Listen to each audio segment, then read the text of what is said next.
Welcome to the Hudson Institute. I'm Bryan Clark, a senior fellow at the Institute and the director of the Hudson Center for Defense Concepts and Technology. We are honored here to have with us today Chris Miller from Tufts University, who is the author of a great book that just came out a couple days ago, Chip War, the fight for the most critical technology in the world. Chris is a professor at Tufts, where he teaches international history, among other things, at the Fletcher School. And so it's great to have you here. Thanks for being with us, Chris. Thanks for having me.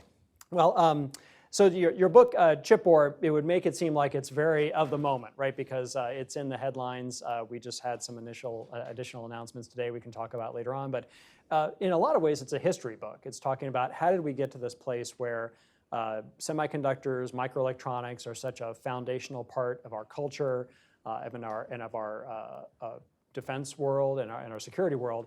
And how did that happen? And then what are the factors that shaped it and the companies that have sort of emerged on top of it? And how does that create the security situation that we face today? And we can address that as we go. But how did this whole technology emerge initially, and from some government and commercial investments to become kind of the foundational contributor to today's consumer electronics and defense systems?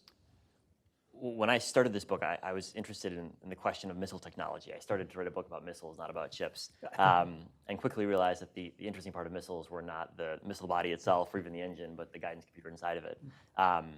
And in the early stages of the Cold War, one of the key questions after the invention of the atomic bomb was how do you deliver them accurately? And there was an immense desire to miniaturize computing power to fit in the nose of a missile, for example, and other types of defense systems. And that drove the introduction of the invention of integrated circuits in the late 1950s, and then their introduction across first defense technologies, and then much more broadly. And so the history of the chip is a history, first and foremost, of defense driving technology forward.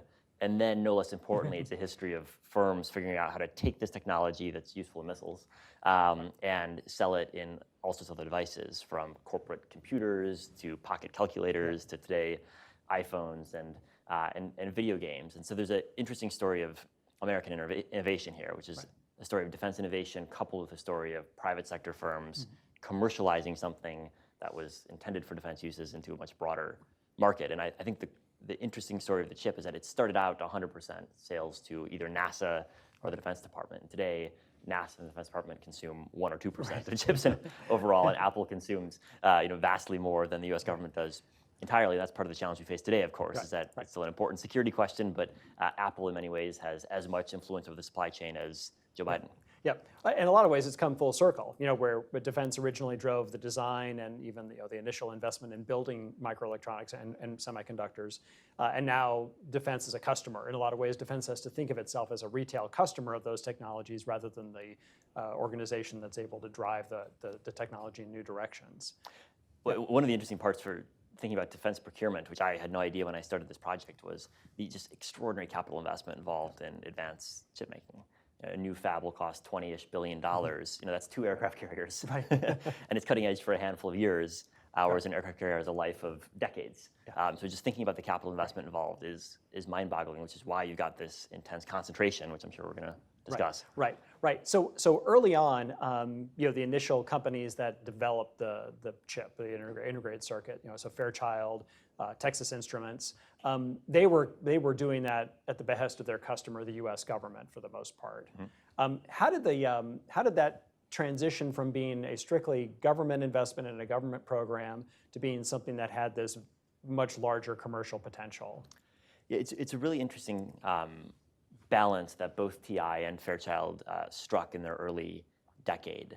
They both realized that the defense market was crucial for innovation because the Defense Department was willing to pay a lot of money for small production runs, which consumers weren't willing to do. Consumers want cheap products, but the Defense Department's used to buying expensive products. So they could have the Defense Department pay for the early innovation, the prototyping, and then use the knowledge that they gained to do something far cheaper for civilian markets.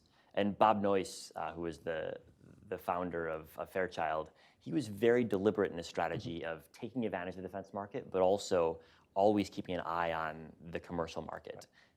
He made a point, for example, not of taking too many research contracts from the Defense Department, And he had this great quote of saying, venturing is about the risk. You want to take on the risk. You don't want the Pentagon underwriting all your risk because they get all of the returns from it. So that balancing act, I think, was really important to make sense of, because it's not solely a story of the private sector doing all the work, but nor is it solely a story of the government dictating research outcomes. The government gave enough space to entrepreneurs to take ideas from defense contracts, apply them to the private sector, and that was crucial to actually funding the industry's growth going forward. Right, because I get the impression, scaling the production capacity that these companies had was going to be dependent upon the commercial market. And the Department of Defense was going to be dependent upon that. They needed the industry to scale. That's right. There was a time when the NSA, for example, had its own fab in-house. Those times are long gone because they've got a big budget, but they can't afford $20 billion every couple of years for a new in-house fab. And if you compare and contrast what went wrong in Soviet chip making, which is one of the stories I explore in the 1960s, where the Soviets, they had spies in the US industry, they had KGB agents in Silicon Valley, a lot of the things you might think you would need in terms of getting knowledge from the US. And there were even Soviet exchange students in the late 1950s studying with Bill Shockley, one of the inventors of the transistor, at Stanford. So talk about direct pipeline of knowledge from Silicon Valley to the Soviet Union. But their strategy was based solely on defense production, and so they were never able to develop the scale or the international supply chains that ended up being crucial. Because the U.S. could always not only rely on its own domestic market and domestic suppliers, but rely on Western Europe and Japan as well. And so U.S. firms were selling to a market that was 10 times as large, which provided 10x the scale, and that compounded in a tremendous way over time. So what was the role of this commercial market in innovation of the next generation of technologies? Because I think one of the challenges the department had was the stagnation of the IC or integrated circuit technology after that initial wave of development, and trying to stay ahead militarily of its competitors meant trying to leverage what's happening in the commercial world. Perhaps was the U.S. able to kind of take those insights and then roll them back into defense systems, or did the government have to make investments to develop that next generation of technology itself? There has been regular investment from the government in technology with waves in terms of the scale of it. But if you look at DARPA, for example, DARPA's always been involved in microelectronics, more so now than they were a decade ago, but that's always been there. And if you think about corporate R&D cycles, corporations, I think, in the chip industry at least, so thinking about R&D for the next 2 or 3 or maybe 4 product cycles. And so that's 5, 7, maybe 10 years. Whereas the government can and has to think about what's happening beyond that time frame. And that's where, if you look today, for example, DARPA plays a big role in not thinking about what's the next product, but what's the core technology undergirding products we can't even conceptualize today. And having government play that role is absolutely crucial, because companies, it's really hard for them to invest in things that are a decade off. So, DARPA with efforts in the past, and also its electronics resurgence initiative that's got it going on today, has been a player in that, and also allowing those technologies to then leave the government sector and go into the commercial world seems important. So, what was the role of Sementech as a tool for making this transition of government R&D turn into commercialized technology? Yeah, so Sementech it's a mixed story. It was an organization founded in the 1980s, which was a time when there was immense Japanese competition in DRAM, which was the predominant type of chip at the time. So there was a sense of crisis in the U.S. industry. And one of the things that U.S. commentators thought the Japanese did very well was pool government and private sector research. And so Sementech was designed to pool government and private sector funds and research. And they recruited Bob Noyce, the founder of Fairchild, one of the inventors, integrated circuit, to run Sementech. And so if you had to imagine sort of a better dream team for being in charge, that would have been it. If you look at the successes and failures of Sementech, though, it really is a mixed bag. Around half the money that Sementech spent in the late 80s was spent on saving American lithography firms, which was an effort that failed. And Noyce at one point testified to Congress and said that the success or failure of Sementech will be judged by its ability to resuscitate America's optical stepper producers. And that wasn't a success story. But on the other hand, Sementech did play a major role in coordinating the industry and setting out roadmaps. And I think this is actually the biggest Sementech success story, is getting the tool makers, the chip makers, chip designers who were entering the scene at that point, all to think about the same roadmap. And that was really crucial, because supply chain is so complicated that if you're a maker of deposition machinery and your machine comes to market 2 years too early or 2 years too late, the whole system falls apart. And so you need everyone to be innovating basically along the same timeline. And Semitech set out the process, which was then taken over by another organization, of saying, where will we be in 5 years' time? And they got everyone around the table to agree on that. And it started out as a US and then involved Japanese and Taiwanese and Korean firms as well to set out a timeline for what that needs to look like. And that was actually, I think, one of the key successes of Semiconductor was playing that coordinating role, not dictating to firms, here's what you ought to do, but I'm saying, here's how we can all be moving in the same direction. And those roadmaps are still in use today. The more and more than more technology roadmaps still get employed by people or companies in the industry, especially those that are in the lower tiers of the supply chain. And that was one thing I wanted to ask you about is, when you look at the semiconductor industry, the early, Fairchild, TI, they were completely, in-house. They were all integrated device manufacturers. And then over time, obviously, the scale of the industry expanded so that you needed to get things out of house and you needed to come up with ways to more affordably get supplies and parts delivered to you. How did that happen just by virtue of commercialization and the market led to that? Or was there some kind of, was there a government intervention that helped to lead to that? It was a mix of both. Partly it was just that the industry got more complicated because the technology got more complicated. Right. So when Fairchild was starting its use of lithography, which is one of the steps you use in chipmaking, Noyce drove to camera shops around the Bay Area to buy camera lenses off the shelf for his lithography systems. Today, an advanced lithography machine costs $150 million, requires the most complicated optics ever made. So as things got more complicated, it was just inconceivable to do everything in-house. And that was true for making wafers, silicon wafers, which TI started making in-house. A lot of the chemicals, TI purified them in-house in the early days, and now it's just inconceivable for one company to do all of that in-house. But there were places where the government stepped in and said, and really DARPA stepped in and said, we need to think about ways we can encourage differentiation in the supply chain precisely because we realize it's going to be so complex that no one company can do it. I think the best example of that is in chip design methodologies. So when you started designing chips, you did them by hand. And through the 1970s, a lot of chips were designed by hand. You'd carve out like a sort of stencil fashion, the chip design. And that worked fine when you had 1,000 transistors on a chip. But today we have 10 billion. And so that's not viable. And so DARPA realized this. They commissioned a study from Carver Mead, who was a professor at Caltech, still is, who in the early 70s said, we've got to find a way to deal with some sort of way of getting around the problem of how do you lay out components on a chip when we have 50,000 and then 500,000 and then millions. And so DARPA funded a number of really key studies early on about how do you create chip design methodologies. And out of those studies sprung DARPA grants to universities that have made possible the software designers today like Cadence and Synopsys that dominate the market. And so you can trace them back through their founders' PhD grants, which were funded by DARPA in the 70s and 80s. And so that's a way where government looked down the road, said, we see where the complexity is going. We need to help make sure that companies have the tools they need to manage that complexity. Which is interesting because it led to the U.S. having the lead and the dominant market share in some parts of the semiconductor supply chain. So design tools, some fabrication tools. But there's other parts of the supply chain where the U.S. has almost no role and a very small role.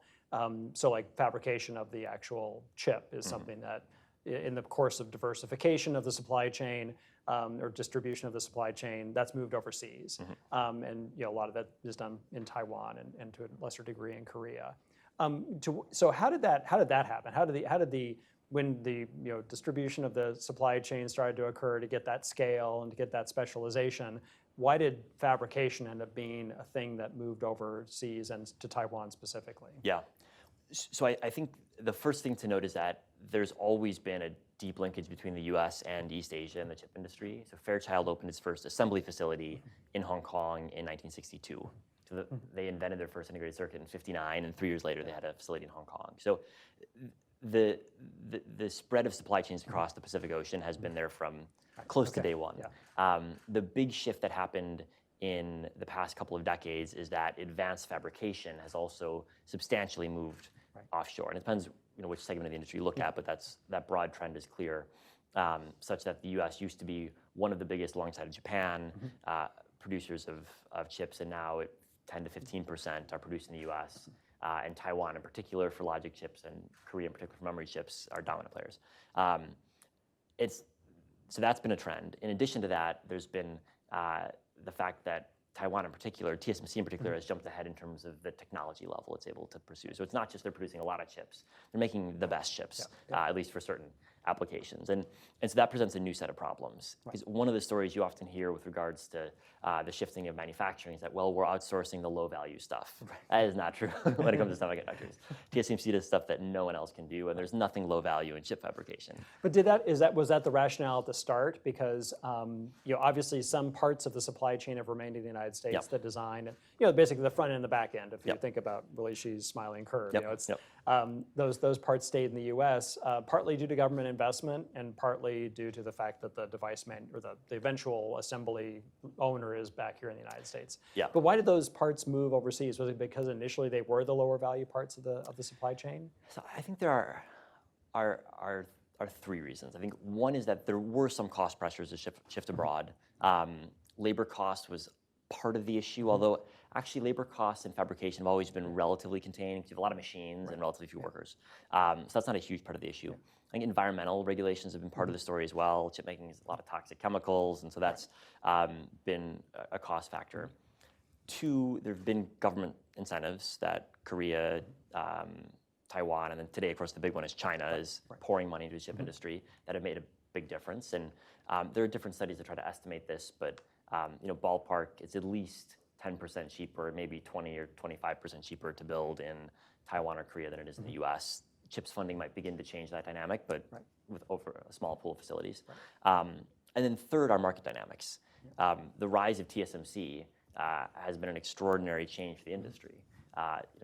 Today, TSMC produces around a third of all logic chips in the world, and they happen to be based in Taiwan. It wasn't inevitable, but Morris Chang set them up in Taiwan. And so as that company has grown, they've kept almost all of their capacity in Taiwan, that's beginning to change.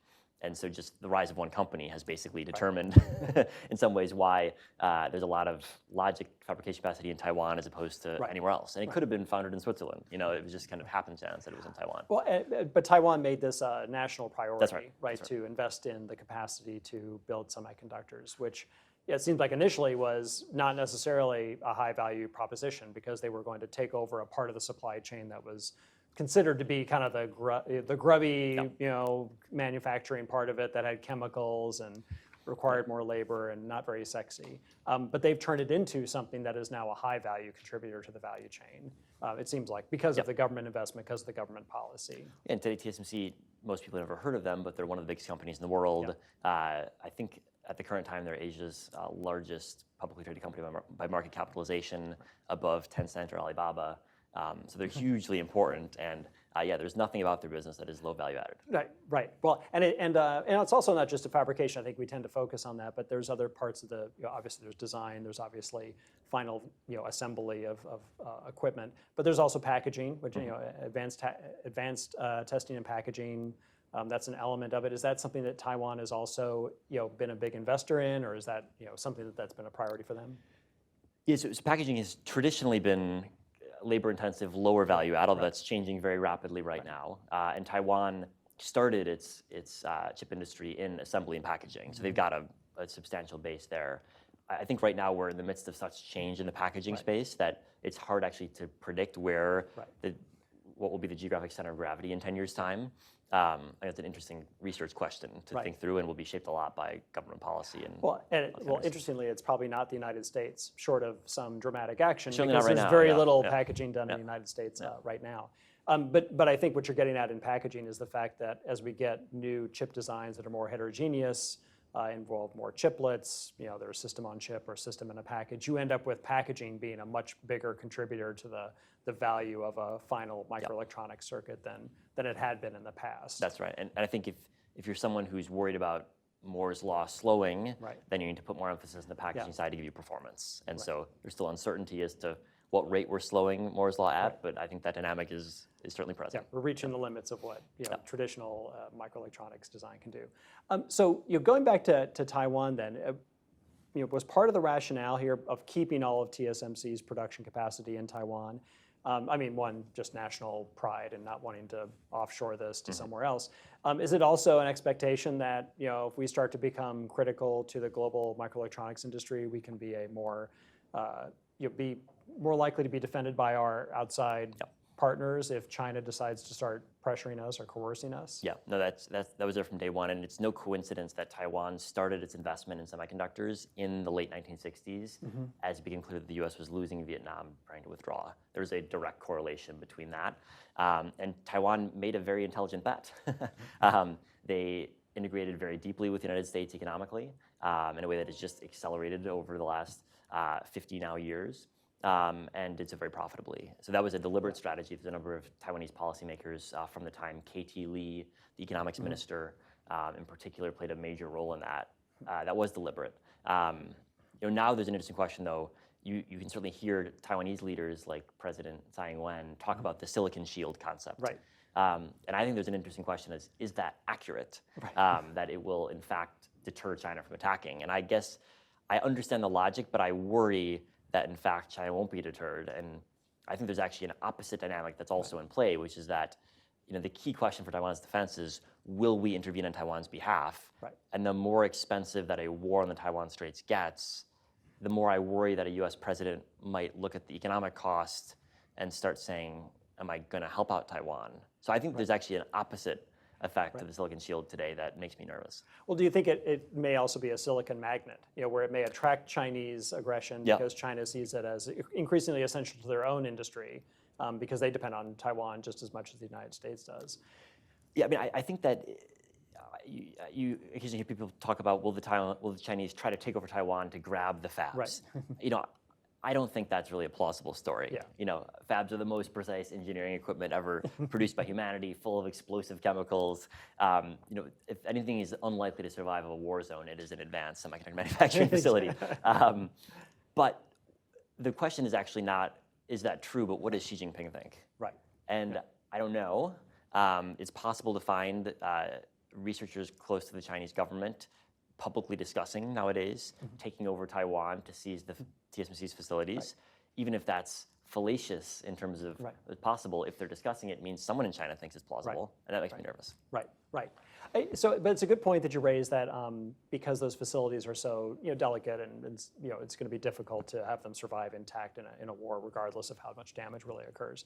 So you think the United States could be put in a position of having to accede to Chinese demands in an effort to keep TSMC and its facilities intact? So almost like it's a hostage, I don't want the hostage to get killed in the crossfire. So I'm going to, let you take the armored car and drive away.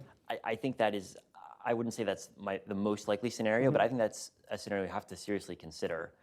I think if we have a D-Day style Chinese invasion, that's a much clearer situation. But if it's a Chinese salami slicing that slices to the point where Taiwan loses faith in the U.S. ability or willingness to defend it, and then China starts making demands on Taiwan or TSMC, I think you can sketch out some pretty scary scenarios there. Yeah, certainly. And it puts the U.S. in a difficult position if it's not that clear active aggression that would kind of require a U.S. response, just if nothing else, to save face with its other allies around the world. Yeah. And if you're China, you're probably thinking about some sort of, call it a gray zone or whatever activity.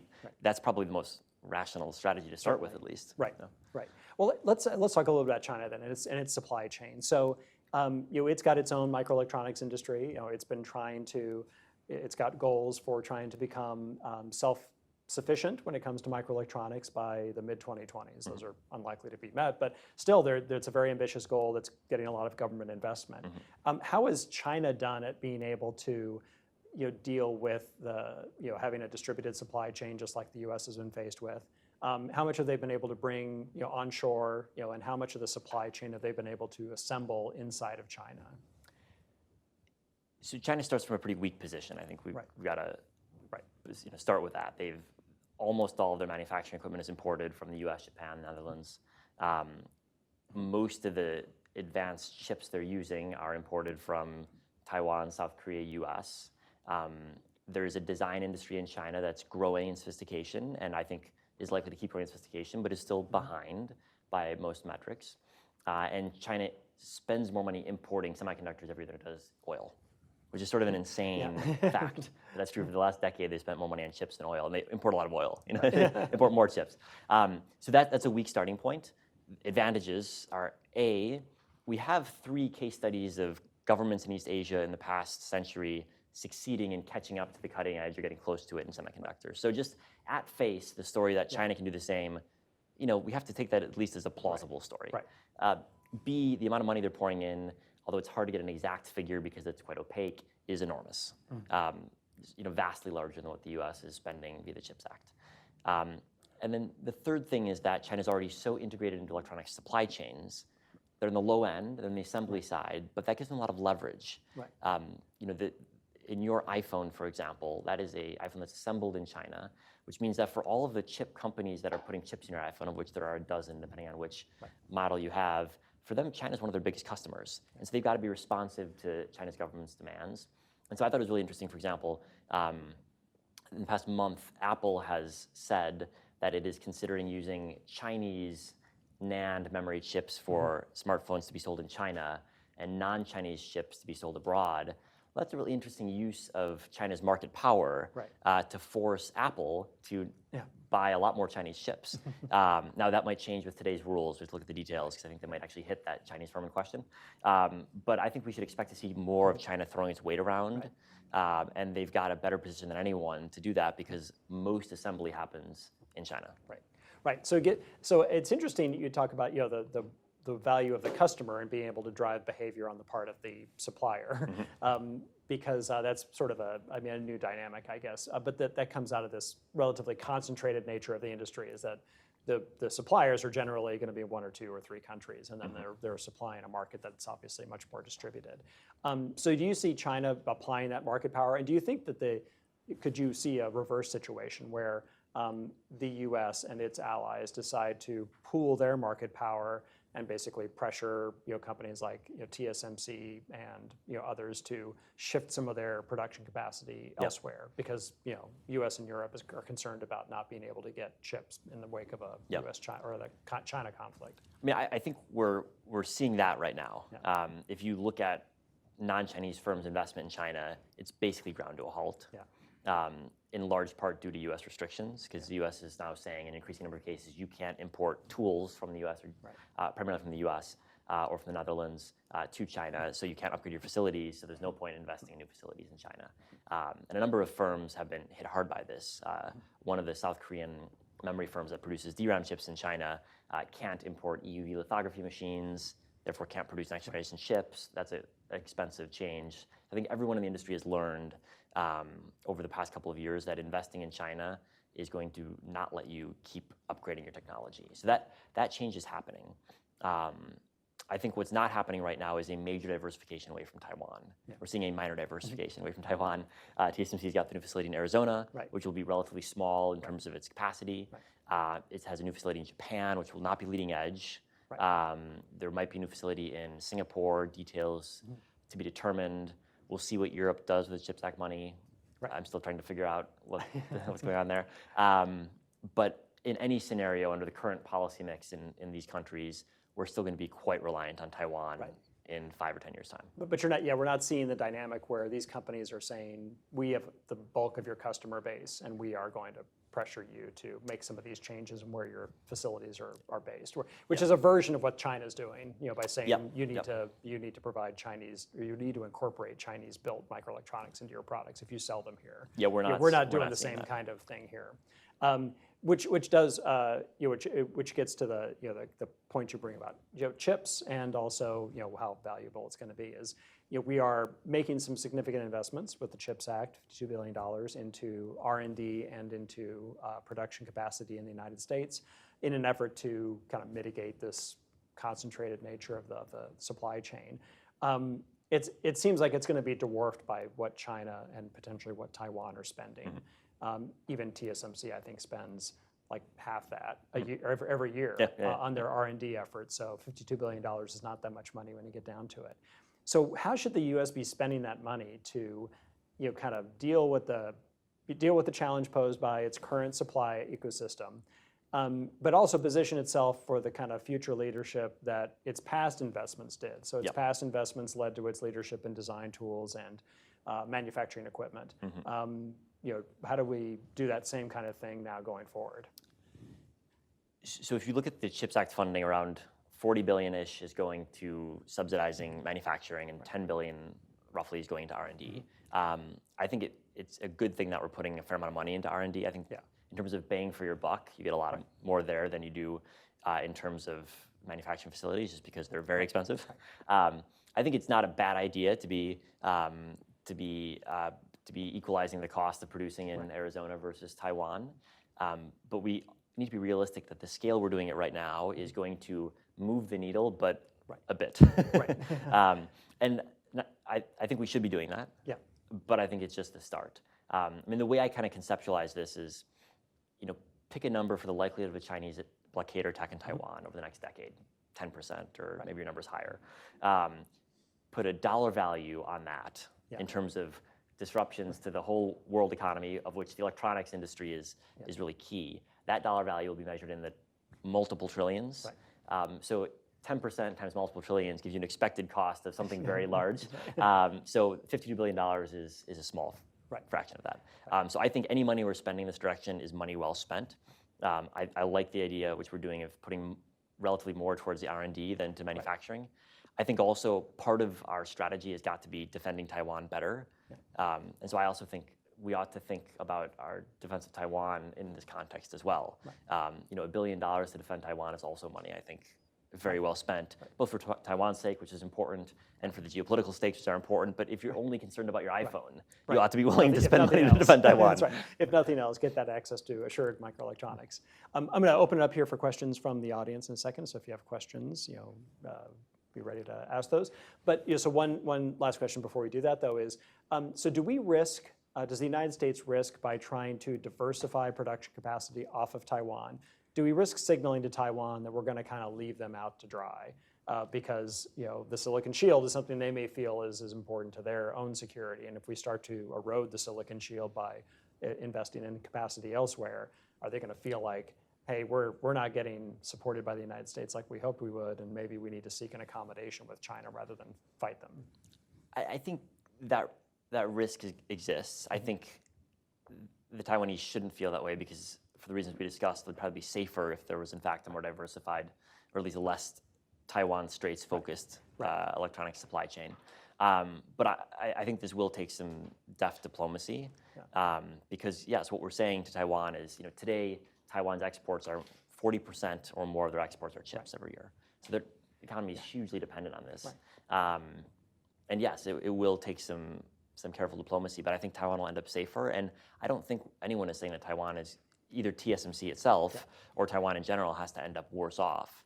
And indeed, TSMC is getting paid by the governments of the world to set up facilities. It's not a bad position to be in if you're TSMC.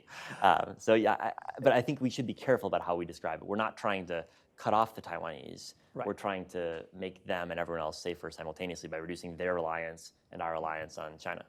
I guess one follow-up on that would be, it depends also on what kind of capacity TSMC is investing in overseas. So, if TSMC is not building its leading edge capabilities overseas, they're really not giving up the silicon shield, because if we're still dependent upon those, 5 nanometer, 10 nanometer and less chips coming from Taiwan, we're still going to have to defend Taiwan, or at least make some action toward that end. And it doesn't seem like, I don't get the impression that Taiwan's planning on moving, or TSMC's planning on moving its leading edge capacity off island. No, and if you look at TSMC's investment right now, it's still the case that I think 4 to 5 investment dollars are spent in Taiwan. So the silicon shield, if it works, it will still be operational well after the CHIPS Act money is spent. Exactly. All right, so questions from the audience. Patrick Cronin. Yep, he's ringing it. Yep.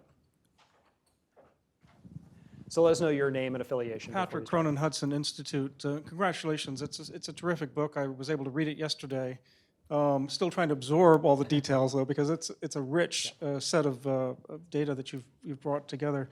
I mean, you have one chart that talks about the East Asia produces that just shows in one glimpse how much Taiwan, Korea, but also China, Japan figure in global production of chips.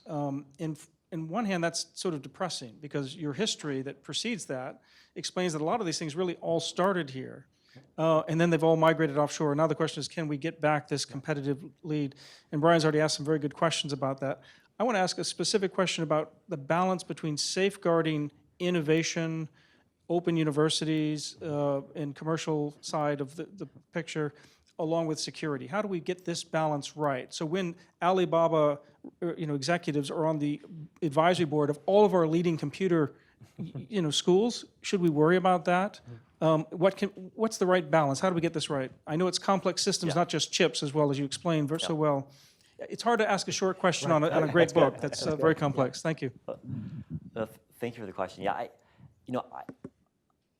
first off, I guess I wouldn't generalize from my answer about chips and semiconductors to aviation or to any other sphere, because I don't know whether this is a generalizable answer. So maybe it is, maybe it isn't. I think the track record in semiconductors is that relevant expertise is not. There's a foundation that's built in universities, but expertise really comes from working in firms, and so that's what really matters. There's a set of questions as to what extent ought that to be controlled, but I don't think there's much that you can learn in a university and then plug into a chip-making facility, because the key questions are not laboratory-based, it's manufacturing-based. It's how do you do something 1 billion times a day with an almost perfect accuracy rate. That's the key question, and that's a manufacturing question, not a university question. There's a lot of discussion of Japanese, American, Taiwanese, Korean executives at chip firms working in China.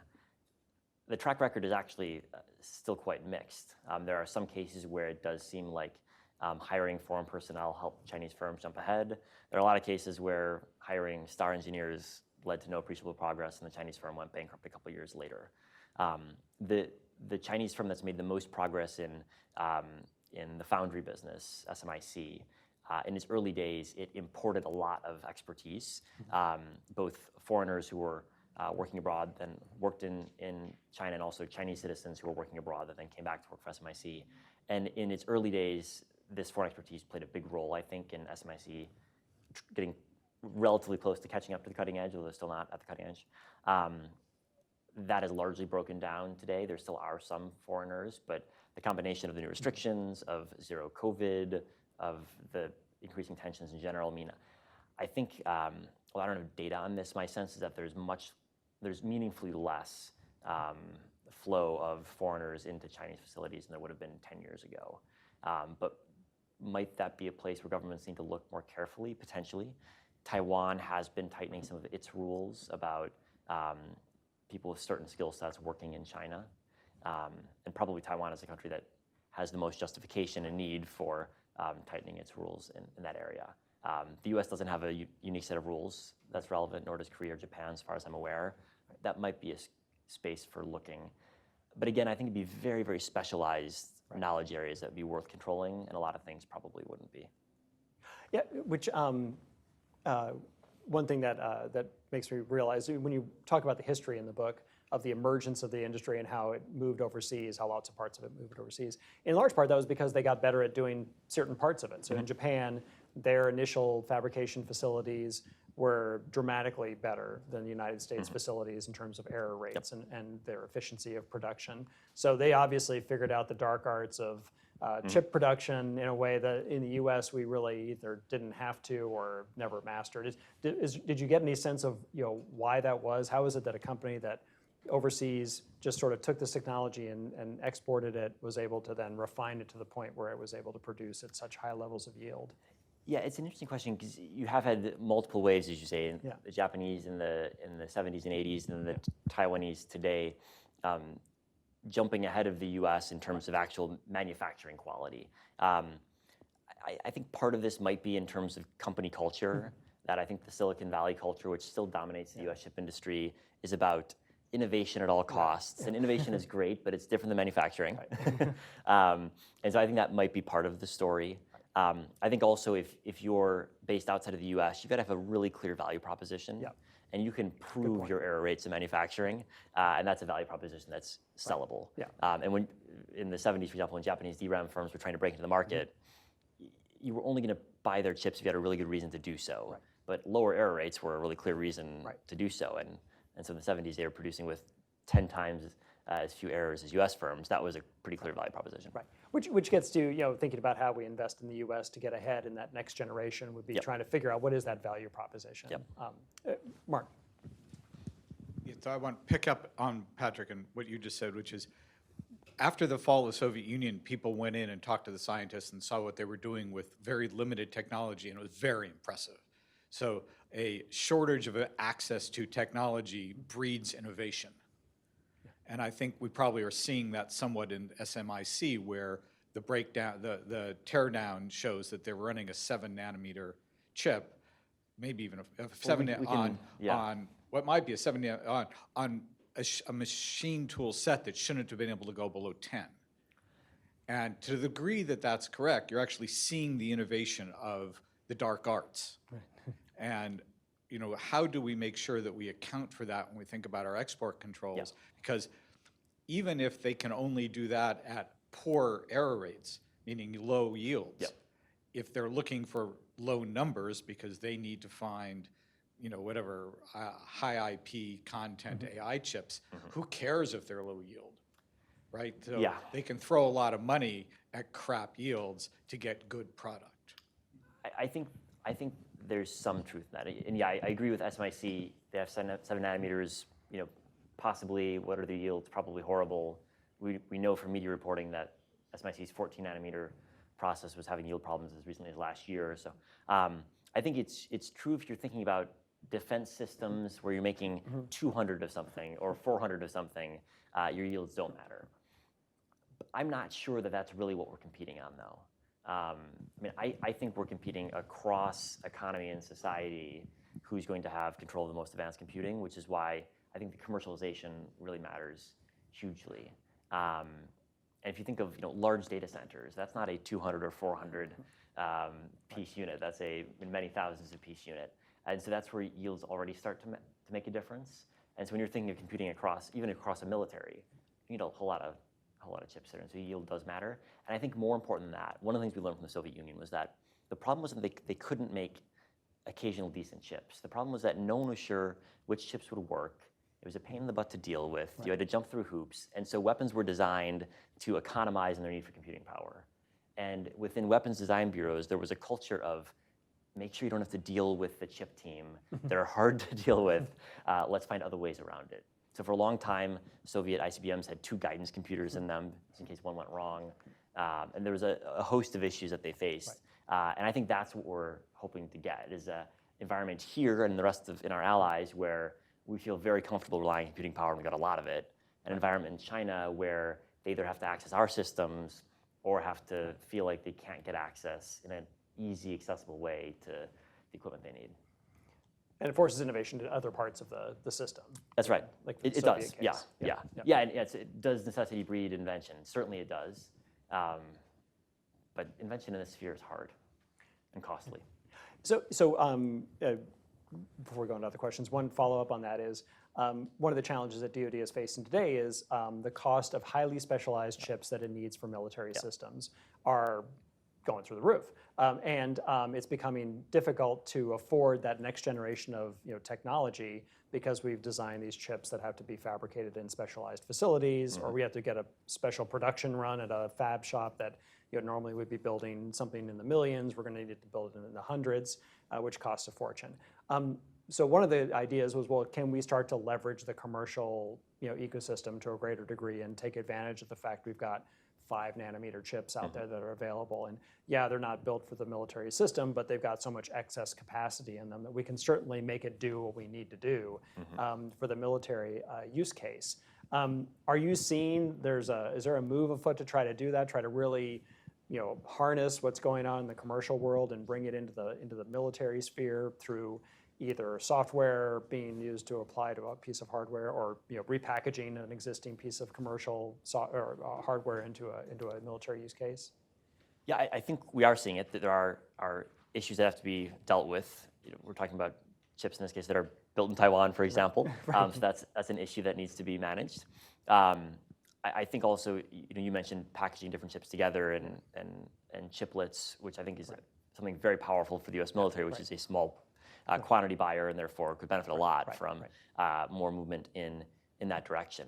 I still think, though, when you think about product cycles, Apple has a product cycle once a year, and so every new iPhone has dramatically more features and capabilities, whereas our aviation product cycle is measured in decades, not in years. And that doesn't mean you can't upgrade the software and the electronics more frequently than that, but we got to be thinking even more about accelerating that process, I think, especially as weapon systems become more dependent on the computing power inside of them. Your product cycles need to keep up with the advances that are happening. And I think that's an obvious challenge for a procurement system that is not designed around annual product cycles.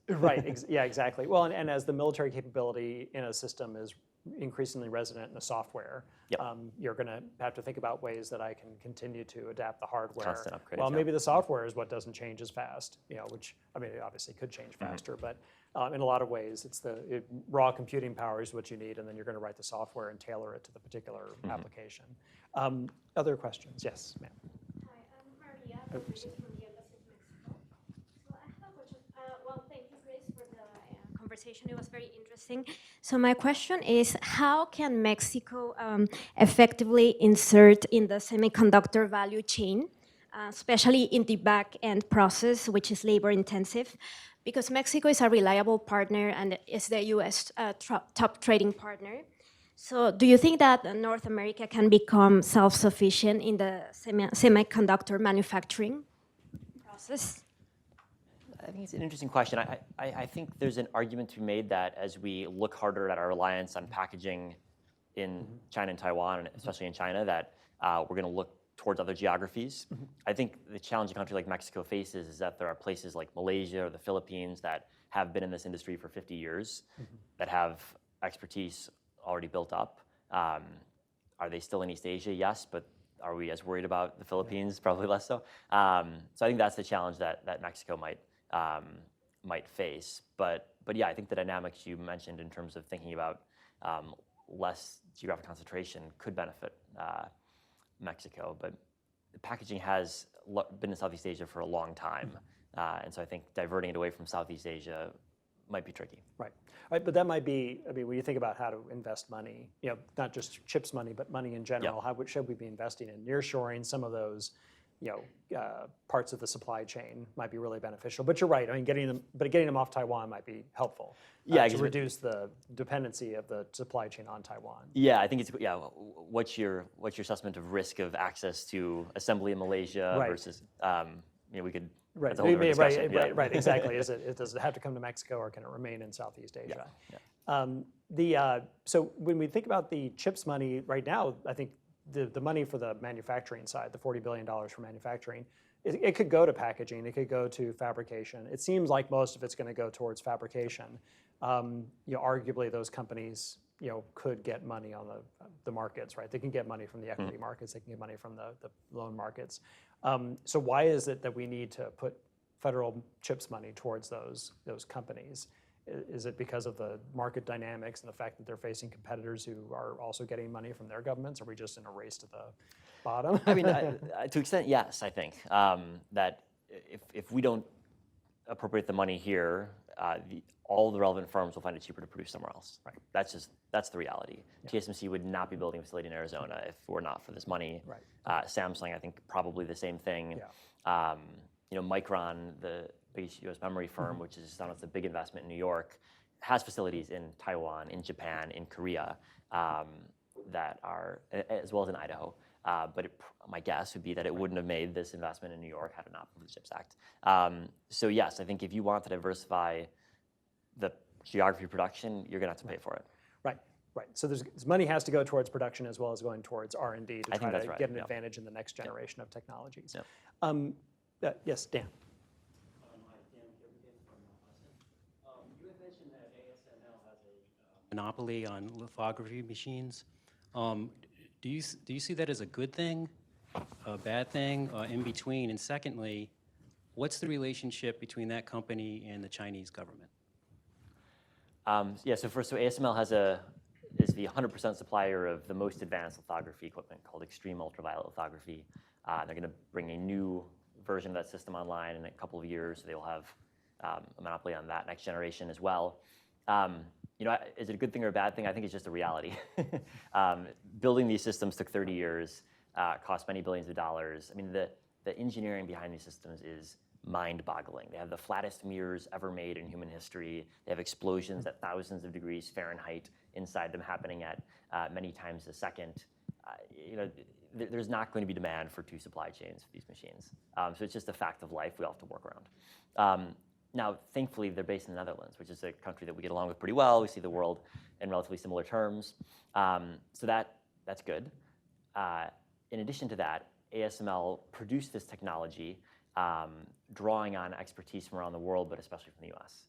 They, over the course of their expansion, bought a couple of US firms, and as a result, one of their key components, arguably the hardest component, was first produced by a company in San Diego called Cymer, which ASML has now bought, but there's US technology that's core to their systems, and so it's not currently subject to US export control rules, but could be.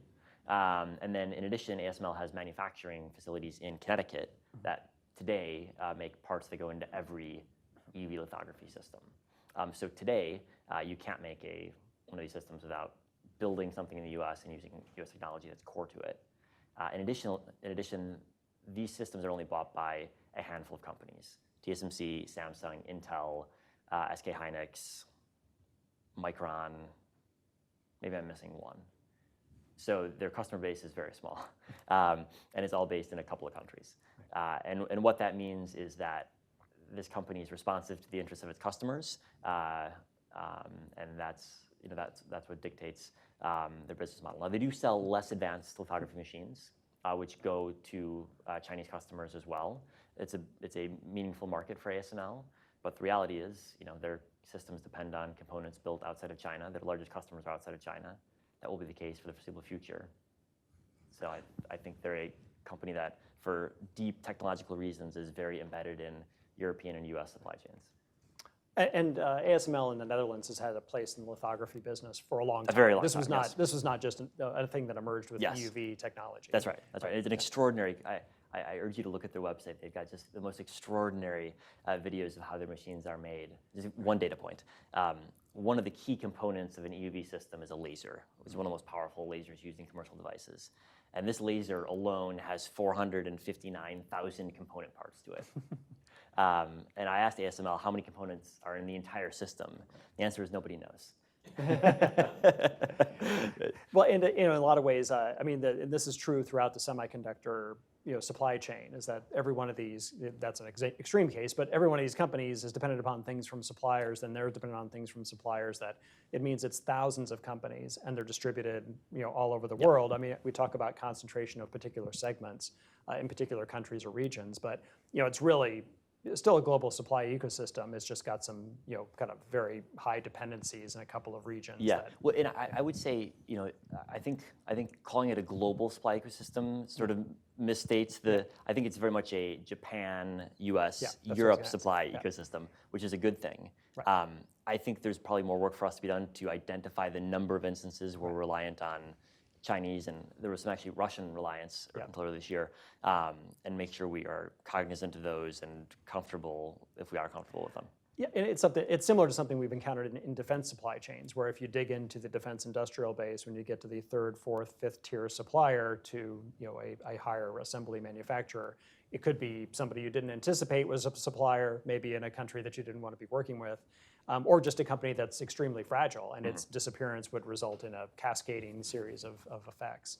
So definitely that understanding needs to be kind of built, which I know is obviously happening now. So, which gets to kind of the final question I wanted to ask, is it looks like we've seen this, an industry emerge out of the United States, get diversified across the world, and then concentrate in particular regions.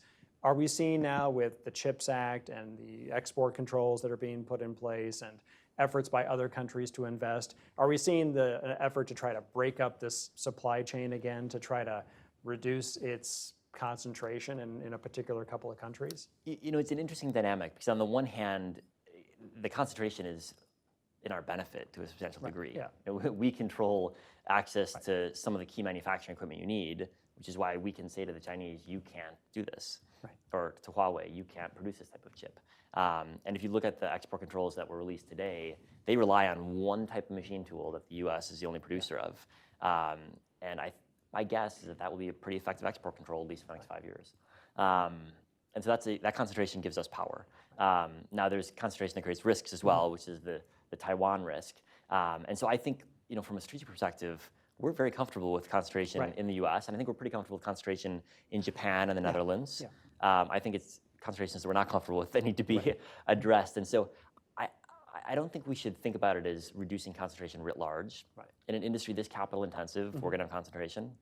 I think it's just the China and Taiwan question that we need to deal with. Right. And those are different questions. We need to deal with them differently. But I do worry when in Washington people talk about the supply chain problem. It's like, well, what does that mean exactly? I don't know what that means. I understand the China problem. I understand the Taiwan risk. And I understand the steps that one might take to deal with them. But supply chain issues in general is, I think, too vacuous of a formula to build a policy around. Right. Well, and the China-Taiwan situation has a lot of specific dynamics that are kind of very narrowly related to them and that don't apply more broadly. Well, thank you very much, Chris Miller. We appreciate you being here today and for having this discussion about your new book, Chip War. So I recommend that everybody pick up a copy of that as soon as possible. It came out just this week, and it's available in hard copy and on Kindle, I believe. So thank you very much, Chris. Thank you all for being here. And I'm Bryan Clark, and from the Hudson Institute. Have a great day.